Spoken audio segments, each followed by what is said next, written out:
ஒரு ஃபாதர் கிட்ட போய் கன்ஃபெஷன் பண்றோம், நம்முடைய பாவங்களை அறிக்கையிடுறோம். அந்த ஃபாதர் நம்முடைய பாவங்களை அப்சர்வ் பண்ணி நமக்கு மன்னிப்பு கொடுத்து அமைச்சிடுறாங்க. நாம ஆண்டவருடைய மன்னிப்பை பெற்றுக்கொண்டு ஆண்டவருடைய இரக்கத்தை பெற்றவங்களாக நாம வந்துடுறோம். நம்முடைய கடமை அதோட முடிஞ்சிருது. அந்த குருவானவருடைய கடமை அதோட முடியறது கிடையாது. ஒவ்வொரு நாளும் ஒரு குருவானவர், அது உங்களுக்கு compulsory, it is a mandatory rule. ஒவ்வொரு குருவும் டெய்லி ஒரு திருப்பலியை நிறைவேற்றி ஆகணும். ஒவ்வொரு நாளும் ஒப்பு கொடுக்கிற அந்த திருப்பலியில அந்த குருவானவர் நம்முடைய பாவங்களுக்காக பாவ கழுவாயை நிறைவேற்றுறாரு. ஆண்டவர் திரும்பவும் நம்முடைய குற்றங்களுக்காக கரை நீக்கம் செய்கிறாரு. ஒவ்வொரு திருப்பலியிலையுமே அது ரிவைவ் ஆயிட்டே இருக்கும்.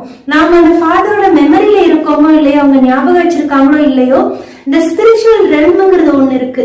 எப்ப நாம போய் ஒரு கன்ஃபெஷனுக்காக ஒரு ஃபாதர் கிட்ட போய் கன்ஃபெஷன் கேட்கிறோமோ, அப்பவே நாம அந்த குருவானவருடைய ஸ்பிரிச்சுவல் சைல்ட் ஆயிரும். அந்த ஸ்பிரிச்சுவல் ஃபாதருக்கு நாம ஒரு ஸ்பிரிச்சுவல் சைல்ட் ஆயிரும். லைஃப் லாங் அந்த ஃபாதருடைய ஸ்பிரிச்சுவல் சர்க்கிள்குள்ள நாம இருந்துட்டே இருப்போம். ஒவ்வொரு நாளும் அந்த குருவானவர் ஒப்பு கொடுக்கிற அந்த திருப்பலியில அவரு அறிஞ்சிருக்காரோ அறியலையோ மறந்துட்டாலும் கூட அந்த ஸ்பிரிச்சுவல் ரெல்ம்ங்கிறது ஒண்ணு இருக்கு.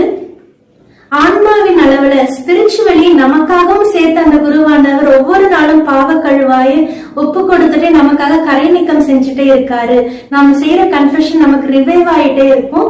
நம்முடைய பாவங்களுக்காக எப்பயுமே நாம மன்னிப்பு பெற்று ஆண்டவரோட இரக்கத்தை பெற்று கொண்டு வந்துட்டு இருக்கோம். இந்த ஒரு அத்தாரிட்டிங்கிறது, இந்த ஒரு வரம் நம்முடைய கத்தோலிக்க குருக்களுக்கு கொடுக்கப்பட்டிருக்கு. திருத்தூதர் வழி வந்தது.